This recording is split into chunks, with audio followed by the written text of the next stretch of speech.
We're going to flip-flop a little bit on the agenda. So we're going to have Dr. John Maris go first. Okay. Again, our first speaker is Dr. John Maris. He's the professor of pediatrics in Perelman School of Medicine at the University of Pennsylvania. He is a physician scientist focused on the pediatric cancer neuroblastoma. His group has discovered the majority of the known neuroblastoma susceptibility genes, and his group has also identified many of the oncogenic drivers of the disease. Dr. Maris has steadfastly sought to translate these discoveries to the clinic using precision medicine approaches, and more recently by co-leading a multi-institutional Stand Up to Cancer St. Baldrick's Foundation Pediatric Cancer Dream Team grant to bring the fields of genomics and immunology together to combat childhood cancers. Dr. Maris has received several prestigious awards, including election into the American Society of Clinical Investigation, the Oski Award for the Outstanding Pediatric Oncologist, and the Burt Wick Award at Penn for melding basic and clinical teaching, and the William Osler Patient-Oriented Research Award at Penn. And his talk today is What is or Isn't Personalized Medicine? Dr. John Maris.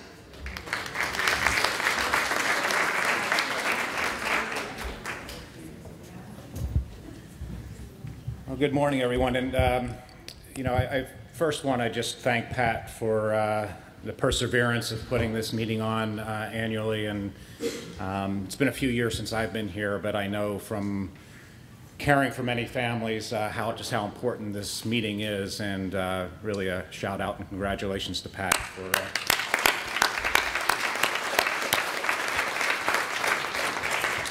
So we switched the agenda this morning because Dr. Mose is going to talk about some very specific applications of personalized medicine, and I thought that I would try to just set the stage. And the title is meant to be provocative. I think that most of you, I know that you're all in various stages of this journey, have heard about what this is and perhaps what it isn't, and so I just wanted to try to have a discussion about this, and so I'm going to briefly start with just some definitions, just so that we're all on the same playing field. And then, I'm going to wax eloquent, hopefully, a bit about what the promise of this is, and why many of us in the field have been working pretty hard in the research space to try to make this happen. Like anything else that has promise, there are obstacles, and there are many, and so I want to be completely transparent about what the roadblocks are and what the realities are about trying to put this into practice. I do want to end by talking a little bit of my biased, perhaps, vision of where we're heading, and then I'm going to try to leave time for questions, and I hope that we can have a little bit of a discussion, because this is a big topic, and hopefully just will set the stage to have a discussion with you, either in a formal question and answer or in between the other talks or at the break. So the first very important thing is that personalized medicine is not new.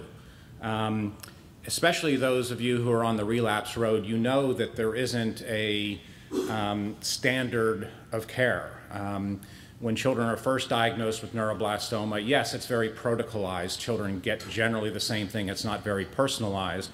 But on the relapse road, it is very individualized. And throughout the practice of medicine, we as physicians in the art of medicine try to take things from a disease down to an individual. So it has been around for a very long time. But the reason why there's a lot of buzz about it is because of the power of genetics.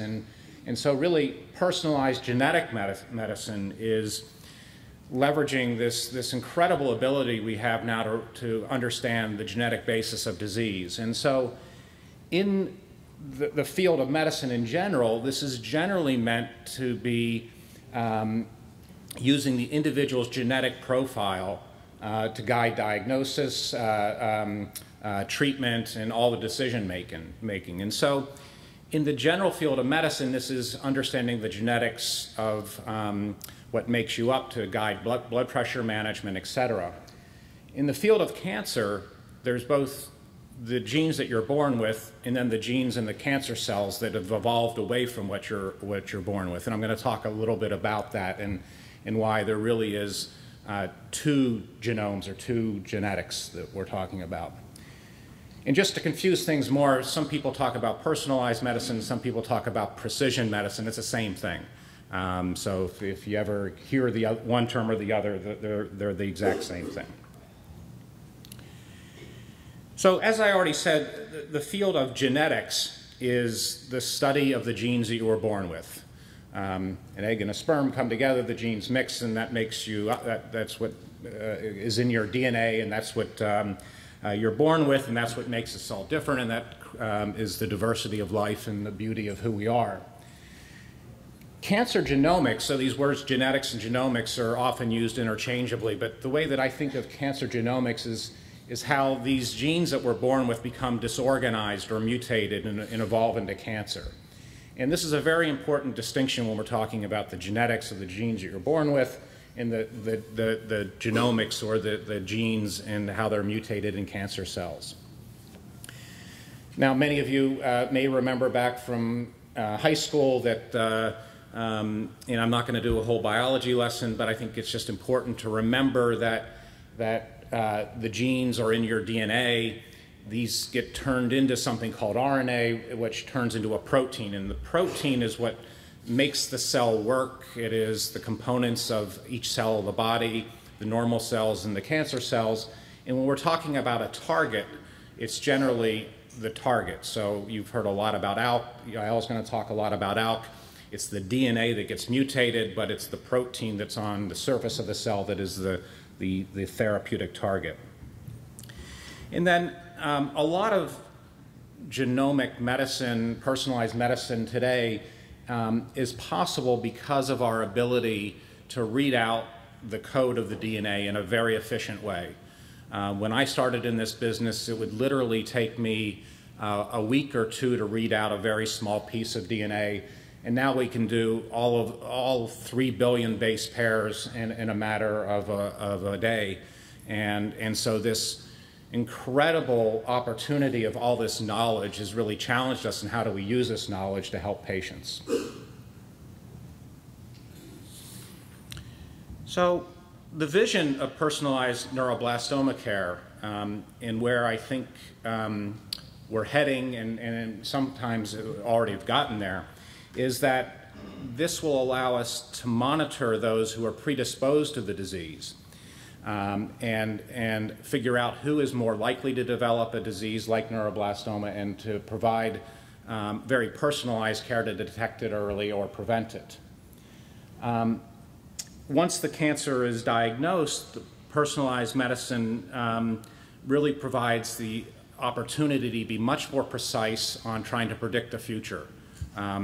Is it going to behave malignantly, benignly? Is it going to respond to chemotherapy? Is it not? As you know, we've made a lot of advancements in saying whether a child has low risk or high risk disease, and we've made a lot of progress there. But within the subset of children who have high risk disease, we're still not great in figuring out which patient will have a better chance of responding to therapy, not responding to therapy. What Yael is mainly going to speak about it, and I think where most of the excitement is that this precision medicine, personalized medicine will provide an ability to provide much more precise therapy so that children diagnosed with neuroblastoma in the future, hopefully, will not just get dialed up topotecan cyclophosphamide no matter what their genetic profile is, but there'll be a very precise recipe of medicines that are based upon that person's individual genetic makeup, all of their genes, as well as the gene mutations in the tumor. And we'll talk a lot more about that. There is a promise to, and I'll talk briefly about this, to monitor the disease much more precisely than we do now. So right now it's really a black box until we do the scans. And the ability to really look very deeply at genes and gene mutations and how they evolve at least gives us the promise of being able to detect changes much earlier, and I'll talk about that briefly. And then finally, and And as all of you probably know, some children get a dose of topotecan and tolerate it well, and other children get very, very sick.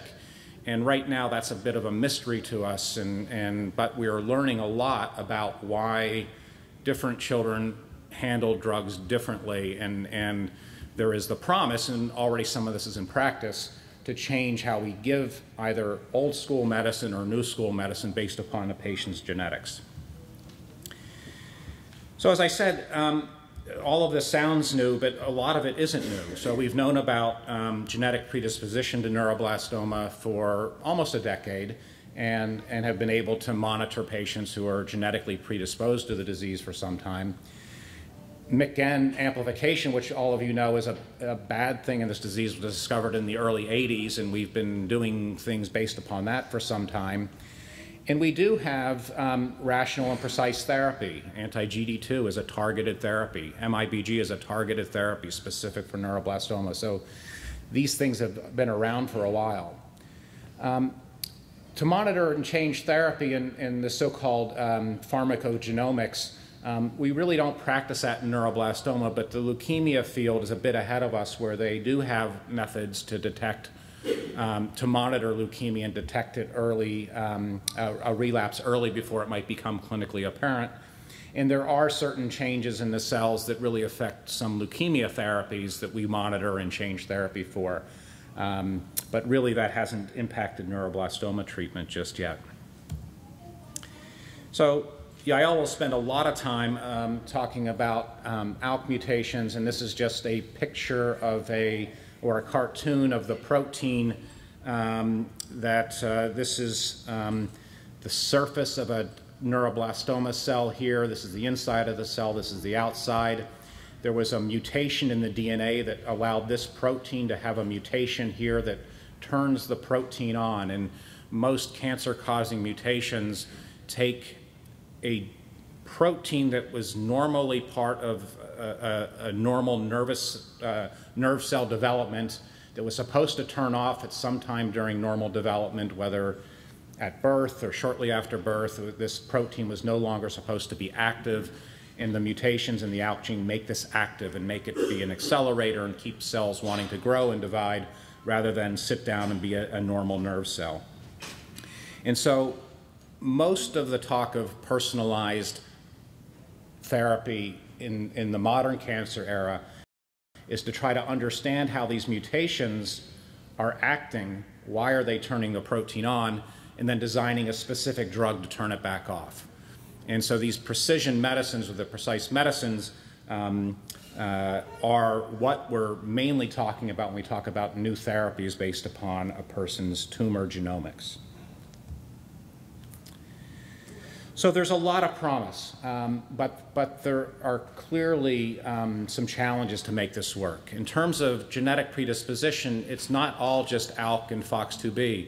I know that there are people in the audience where there might be a family history or other reasons to think that there was a genetic cause of the disease, and our laboratories have found many different variations beyond ALK and FOX2B, but they're each individually weak. And so how to use this information in an individualized basis is still unknown, and something that we're still investigating very, very intensively. And then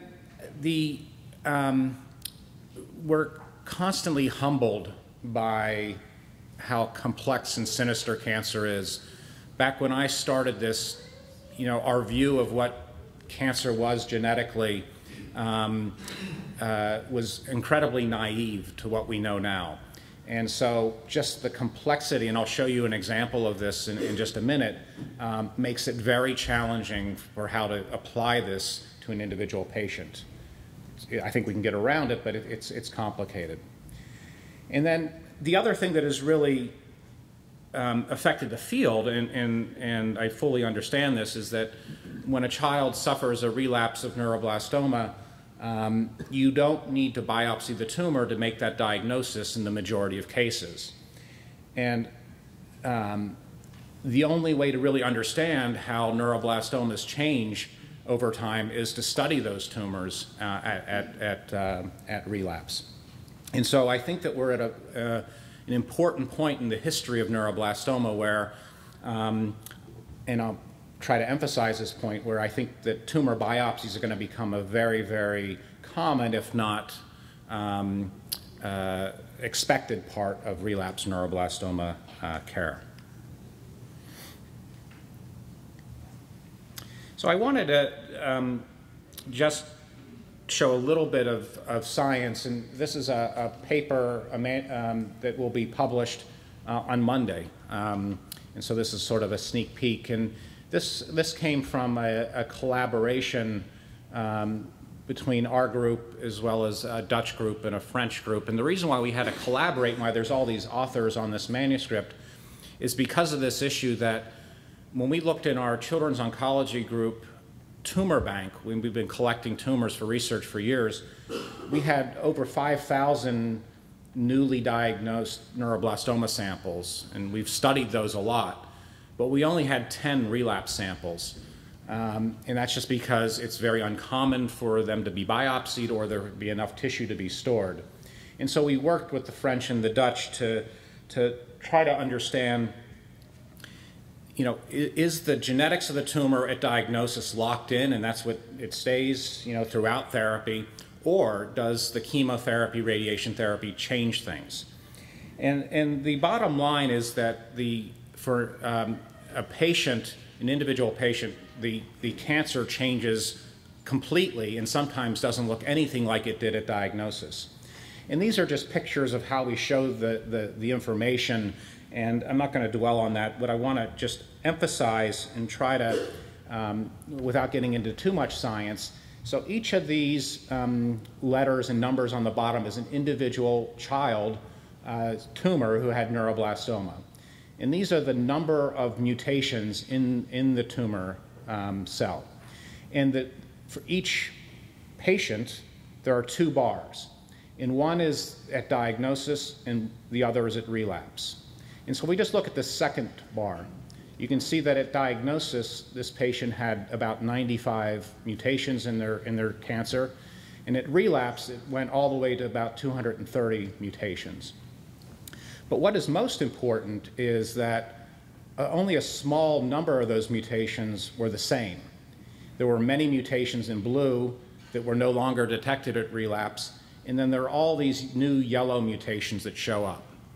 And so the major take-home point of this is that if you want to think about tailoring therapy to an individual child in the relapse setting, it's okay to look back in time at the diagnostic sample, but it's very likely that that doesn't reflect very well what's happening now at the time of relapse. And so I personally feel very strongly that we are in equipoise, which is a word we use in the ethical world of whether the risk of a procedure is outweighed by the potential benefit.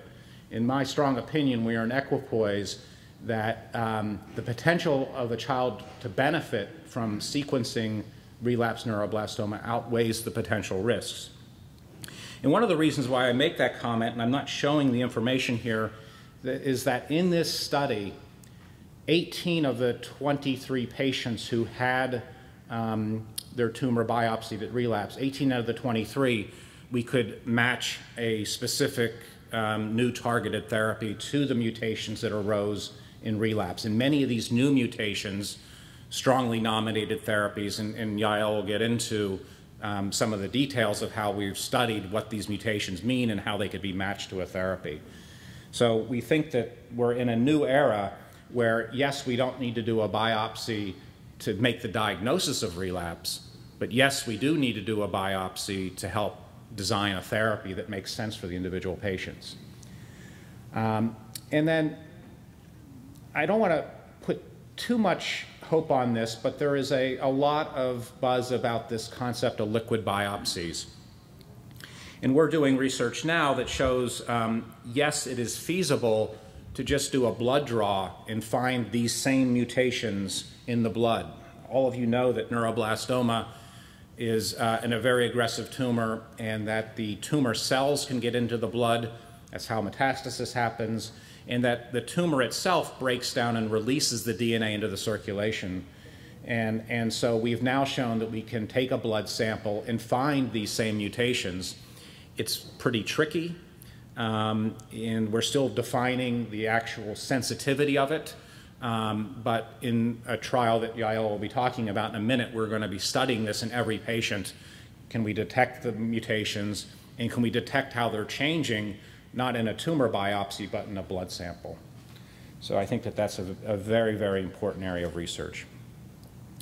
I just wanted to show, so I think that there are specialized centers who've spent a lot of time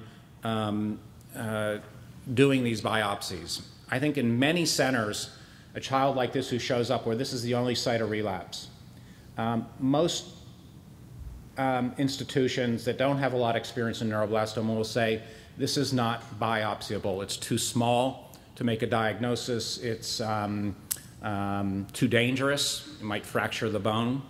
And we have, at our institution, and there are many others that have the same thing, we have amazing interventional radiologists who are trained to do this sort of thing safely. We've done dozens, if not hundreds, of biopsies without a single side effect. They are incredibly good at getting tiny needles into these spaces with MR guidance or ultrasound guidance. They can get out, most of this is debris, but this is actual neuroblastoma cells here. And then we have the technology today to take that and sequence it and get back a report. And I know Daryl's going to talk a little bit more about this later, but you know, this alphabet soup here are mutations in those cells taken from here that nominate a very important therapy. And again, Yael will talk about how this mutation could, we hope, translate into a very specific therapy for this patient. So the other very, very important point is the presence or absence of a mutation does not mean that there's an effective therapy, and just want to be very transparent about that. There are very important examples from our adult colleagues where there's a gene called BRAF. It's very commonly mutated in melanoma and also colon cancer. There's a drug against this mutation. In melanoma, it almost always works. In colon cancer, it never works. And so and then in neuroblastoma, and Yael will talk a lot about this, there are frequently mutations in ALK. The other very important point I wanted to make when I showed that research study that I showed the bar graph for is that Yael's group has shown that ALK mutations are present in 14% of diagnostic high-risk neuroblastoma samples. In the relapse setting, it's much more frequent. So the new mutations that arise are often ALK mutations, and we estimate now it's probably at a minimum 30%, if not 40% of relapse neuroblastomas have ALK mutations. But these mutations are very different. Some are very sensitive to currently available inhibitors, and some are very resistant. And so it's not just, you know, presence or absence of a mutation. And this is where I think you need to rely on your physician colleagues who have been studying this sort of thing to help guide treatment. And again, Yael will get into this. And then probably most importantly is that the only way to figure this stuff out is to do the right experiments in our laboratories before we do the experiments in the clinic. And we really don't have enough investigators doing these sort of experiments and developing the models and doing the different testing before it gets to clinical trials. And this is a big gap in the field that we're trying to fill.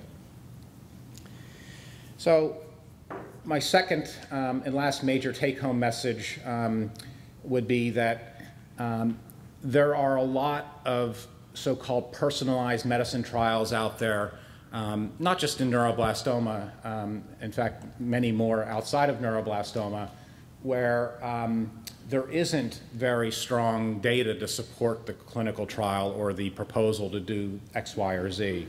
And you can get this information, I think, as a parent and as an advocate for your child. If it sounds too good to be true, it probably is too good to be true.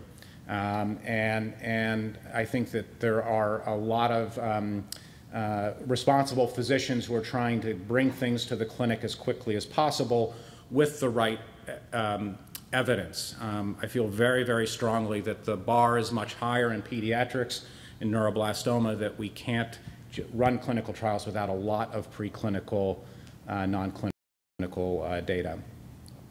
And then, as I said, sounds too good to be true. There are things that sound like they just make perfect sense. We're going to take the tumor from your child. We're going to send it to a company that runs a test of all these drugs to see which drugs kill the cells or not, forgetting the little problem that once you take the cells out of the body, they don't grow well, they change, they mutate very rapidly, and they're really not a reflection of what's in the child. There's this, some of you may have heard of this mouse avatar program to take the tumor out and put it into a mouse and then to treat the mouse with various things.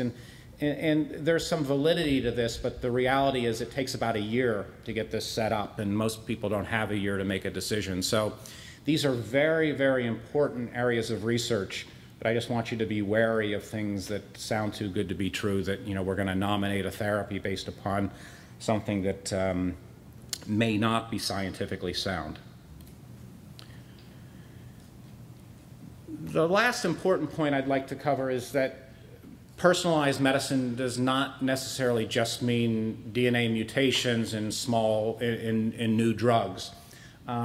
There's been a revolution in the field of immunotherapy, and many childhood cancers share immunotherapy targets. Yael is working very hard that ALK is a good immunotherapy target in diseases beyond neuroblastoma. And then there are potentially good immunotherapy targets that are different than GD2, where it's only a subset of patients. Children who have MYC amplification have a specific set of immunotherapy targets. And so we very much feel that future clinical trials, whether it's for immunotherapy or whether it's for small molecules, new drugs, will be designed by the target of the therapy rather than the disease. So there won't be neuroblastoma trials, there'll be ALK trials, and I think that that will be a very, very important shift in the field in the future. And then we're just scratching the surface here, but there are many recent new discoveries, many of these not published, where now that we've been able to sequence the genome of children with this disease and then understand, you know, why did some children develop hearing loss and others didn't, what are the genetic basis of this? And this is one that we're studying very intensively, but there are many, many others, why some patients get more infections than others. And so I think that we're going to be able to really fine-tune drug therapy in the not too distant future. So speaking of the future, we feel in the field that there is this urgent need to credential, or you know, there's a lot of hype about this, and there's a lot of hope about using a very personalized approach. And I think over the next 2 to 5 years, there's going to be an intensive effort to show that all of this genetic research is worth something for the children. And so this sort of thing has been credentialed in other adult cancers, but really in pediatrics, not yet. And so this is something that is going to be very important, and I feel very, very strongly that it will be credentialed, and it will be the way that we approach this disease in the future. And I think you all know this, but very importantly, you know, this is not about designing effective relapse therapies. Of course, that's the first step, but we're already making plans on how to move these things up front to prevent relapse. And then, as I already alluded to, there is this tremendous need, and those of you who are in positions of advocacy in general, there really is not enough money towards or individuals getting into the field of doing the work to take these genetic discoveries, these immunotherapy potentials, and doing the right work so that we can design the most effective and safe treatments for children. And there are some examples. There's been this tremendous advancement by the Stand Up to Cancer and St. Baldrick's Foundation to come up with personalized immunotherapy approaches. There's a recently funded effort called the Pediatric Preclinical Testing Consortium to try to really accelerate the development of personalized genetic approaches. But in my mind, this is not nearly enough, and a lot more is needed. So I hope that I struck a balance of providing some information, hopefully sharing some of my enthusiasm, but I also wanted to make sure that we had a realistic and tempered approach to this. People like Dr. Kushner, Dr. Yamashiro, Yael Araz, I mean, we all work very, very hard to try to move this forward as quickly as possible, but I think we need more colleagues in the field and more interest. So thank you for your attention, and I'm happy to take questions if we have time. Okay.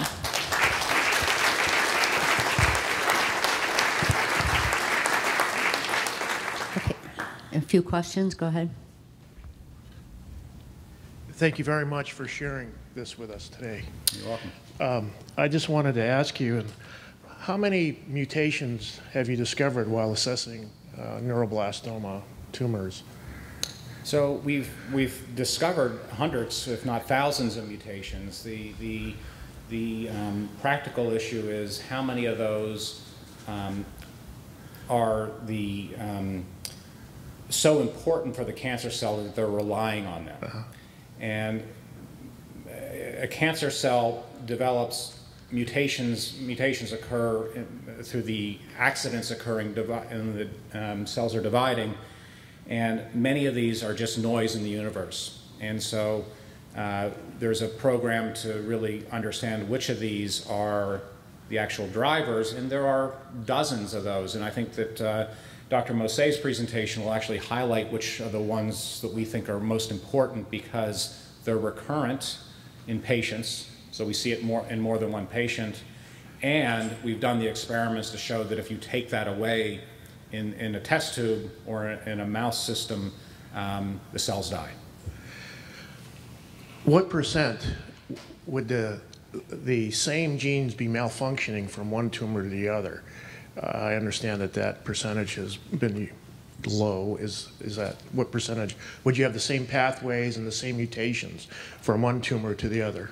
So we've been spending a lot of time, and part of this is in collaboration with the groups in Cincinnati and Sloan Kettering, looking at sequencing data, and it's just, again, incredibly different at diagnosis and relapse.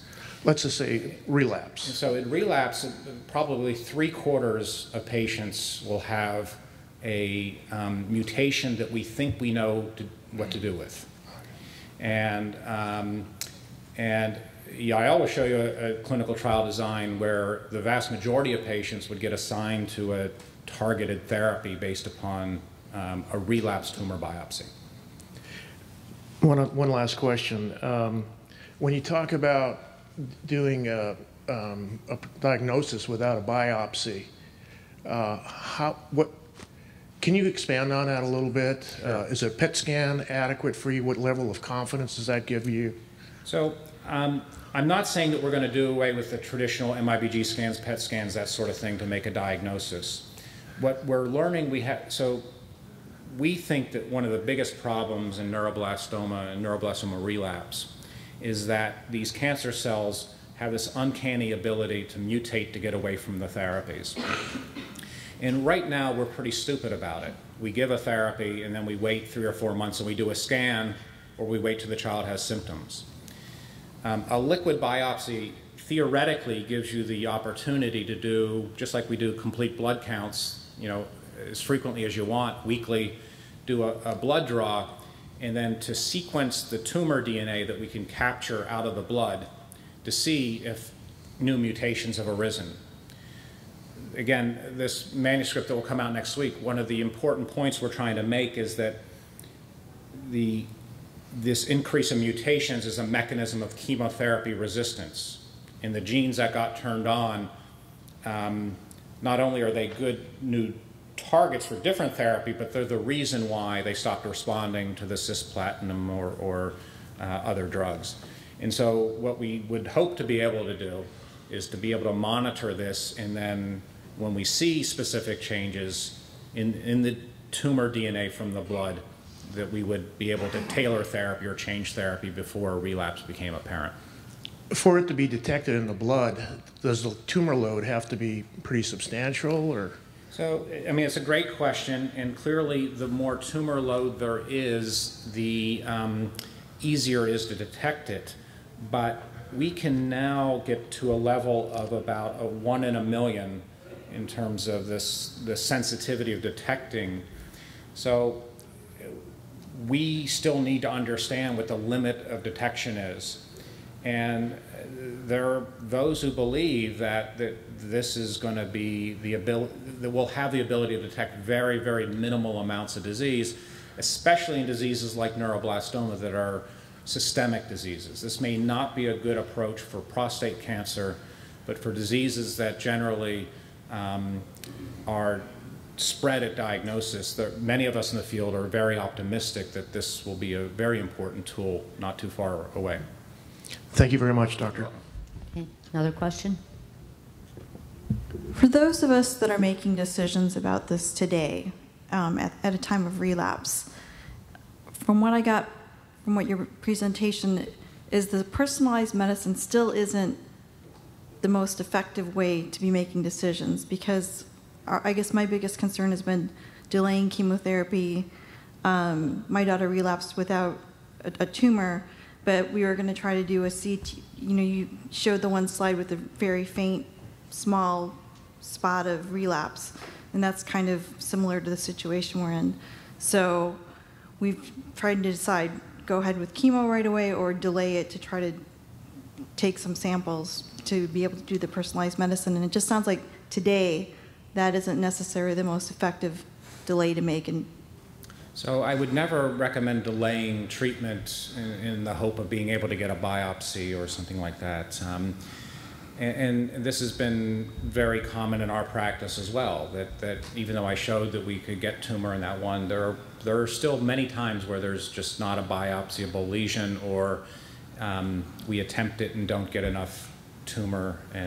And so that's not a bad thing if there's a small disease burden. And sometimes you can't wait, and there is a very important role for the immunotherapy approaches, the empiric therapy approaches that we have available to us today.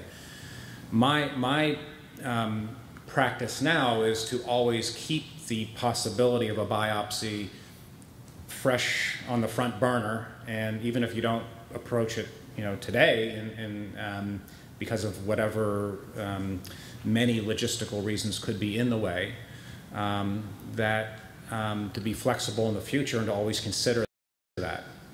And so what I would say is that personalized approaches in terms of genetic medicine should be a much more common part of our practice, but I'm not at all trying to say it is the only way we should practice. Does that make sense? yes, thank you. Okay. Go ahead. Dr. Maris, I've got a couple of questions. When you talk about liquid biopsies, if you detect circulating tumour cells in blood, does that mean the child has relapsed, even if it's not imageable? Or do you have to take that in the context of detecting a relapse by some other mechanism? So it is my expectation that if we detect circulating tumor DNA, that will be a bad sign and would mean that the child, there was a harbinger of relapse. Now, we don't know that at all in neuroblastoma, but the history of cancer treatment teaches us that that's likely to be the case, and we're going to have to borrow a page from the leukemia book where, 15 years ago, it wasn't clear what detection of very minimal disease in the blood meant for leukemia patients, but we now know it's a very strong indicator of residual disease that will relapse. So it's my expectation that this will be an important tool, but there's no way to know exactly how we're going to use it until we do it frequently enough to study it and understand it. And so I want to be very careful that I don't overhype this, because we only have developed the technology to do it within the last 6 to 12 months. And so we're still in the very early days of knowing how low we can go in terms of sensitivity, and most importantly, what it means to the child. But my expectation is that if we detect circulating tumor DNA, and especially if we detect new mutations in that DNA, that's going to portend a relapse and something that we're going to want to learn how to intervene for. Okay. So the second question. When at relapse there are new mutations that activate new pathways, therefore to escape the therapy, are they things that the neuroblastoma cells intrinsically have, and they're just not necessary until the other pathway is cut off using therapy? So the concept is that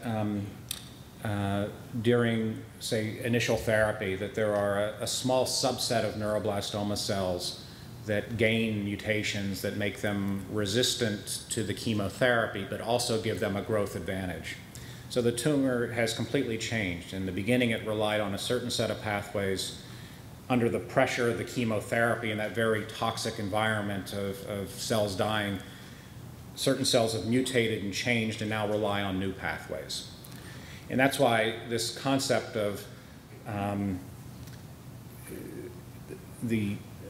studying the tumor at the point in time when you're making decisions rather than going back to the original diagnosis, in my opinion, is so important, because I think that in most cases the tumor at relapse will be very, very different and rely on different pathways and have different vulnerabilities than the tumor diagnosis. So you don't think it's the case that the neuroblastoma cells have this inherent ability to escape? It's a consequence of the chemotherapy and the other drugs? Exactly right, yes. In which case it won't be deterministic. It's like if you have these mutations, you give these drugs, you won't necessarily be able to predict what mutations come next. I mean, by the time a child gets to our clinic with neuroblastoma, they have a disease that is so aggressive and so hardwired to want to continue to grow and divide that as many of you know, it's frustrating. You know, initially they almost always respond. Not always, but most of the time they respond. But the inherent ability to relapse is something that we were mystified for by many years, but I think the power of genetics has allowed us to understand the mechanism of relapse, and now the trick is how do we take advantage of that to cure patients. Okay, thank you. Okay. Do one more. We've got a question there. Is there any potential for this technology to be used for early screening or diagnosis of the initial cancer? Yeah, it's a very important question, and the quick answer is yes. But you know, the concept of screening for a rare disease is a challenging one. So within, you know, for the group of you in this room, when you're concerned about siblings, other family members, we've learned a lot, and you know, mainly through Dr. Moset's work, we know when to offer screening based upon knowledge of family history and other things. It's certainly technically feasible to consider that there will be blood assays that would help us know risk in family members more precisely than we do now, and that's a very active area of research.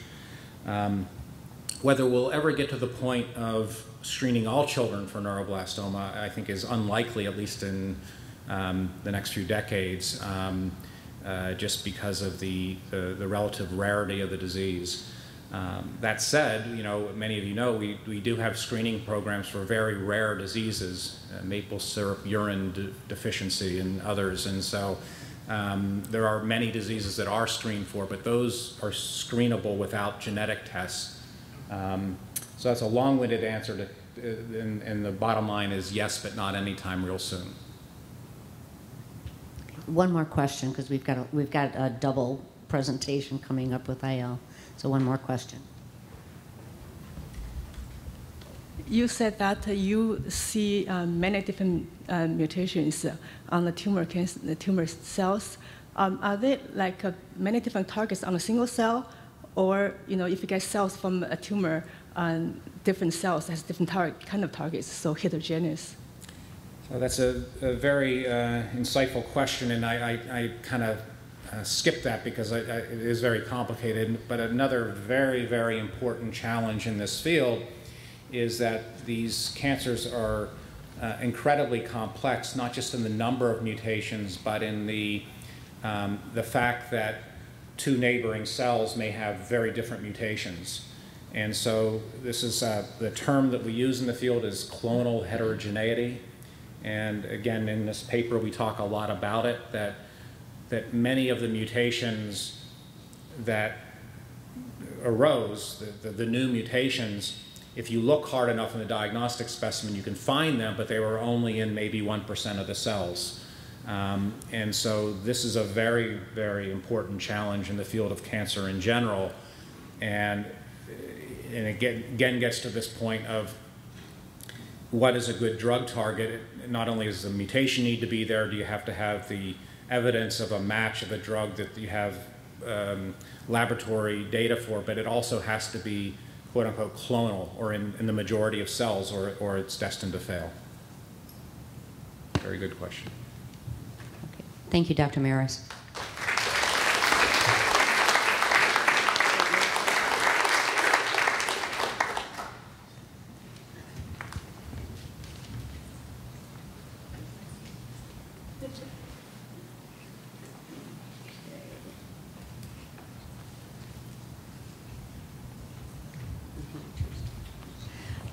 Our next speaker is Dr. Mose from Children's Hospital of Philadelphia, and I asked her to possibly do two topics, one regarding a clinical trial and research that they're doing at CHOP, but also to touch a little bit on adult neuroblastoma, and because I know we do have some teenagers that have been diagnosed with it, so just to kind of cover a little bit regarding that, so that, if we do have any parents here now whose children are teenagers, that she can, touch upon some of that and maybe answer some of your questions.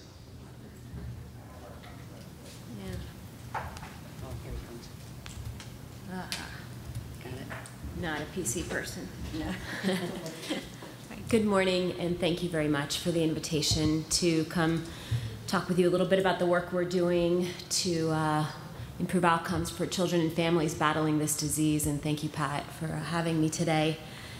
So John said I was going to talk about a lot of things, so we'll see how that goes. And he also advised me not to talk much about science, and I decided not to take his advice because I think that, as he emphasized, it's really important to highlight the challenges in the laboratory that we face before we can bring agents and clinical trials to patients, and that we feel very strongly that the work that we do in the lab really has to be very rigorous in order for us to be successful in your children. And so I think that, with that, I'll spend some time talking about primarily the discovery of one target in neuroblastoma, this protein ALK, and the challenges we've had in the laboratory and the opportunities that we do now have in the clinic,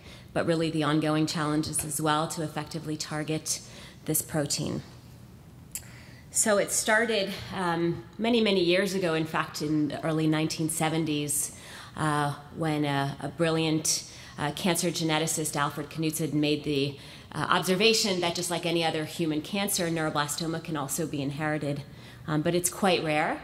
And John has been collecting these rare families for decades, and it started off as my work in the lab when I entered this field in 2000.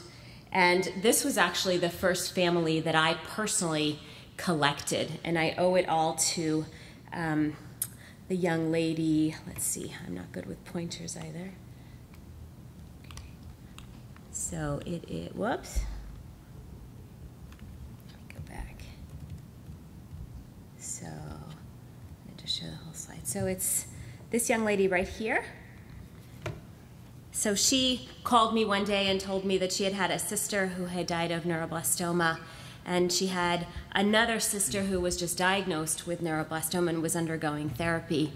And interestingly, when I asked her more about her family, she had a brother who had a droopy eye, and that to me was a bit of a red flag that that maybe also he was affected. And so, and interestingly, their mom's mom had also individuals in the family with neuroblastoma. So we spent about a year collecting the blood from all of these individuals and isolating the DNA. And in middle of 2005-06, we had collected enough families that we did a screen to figure out what they all had in common. And it turns out that when we looked at the